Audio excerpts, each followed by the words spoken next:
well, for many young gay men, the first relationship they really have, the first long relationship they have, is with an older guy who perhaps takes care of them financially, takes care of them emotionally, and very often that can be a release, it can be an escape from an abusive or a uncaring or a difficult household.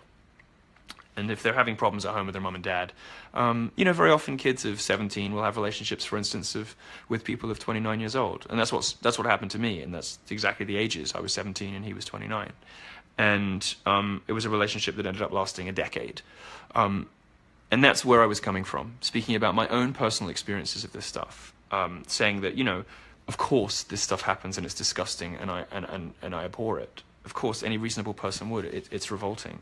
And I can only say again, I find nothing but disgust, as my reporting record shows, for people who support and stick up for and make excuses for pedophiles. That is not what I intended to do in these conversations. And speaking from my own personal experience, all I was seeking to convey was that I had had a relationship, I had an experience as a 17-year-old with a 29-year-old guy that turned into a 10-year relationship. I mean, my first real proper boyfriend was the guy I ended up being with for 10 years. I'm not with him anymore, but that's a sizable relationship, and not the sort of abusive caricature of older man kind of using, abusing, and disposing of a younger boy. So I wanted to make some of that stuff clear to people who enjoy my journalism, people who come to my college shows, to people who are people who are just Facebook Milo fans, that I in no way at any time condoned or intended to condone. It's not my meaning at all.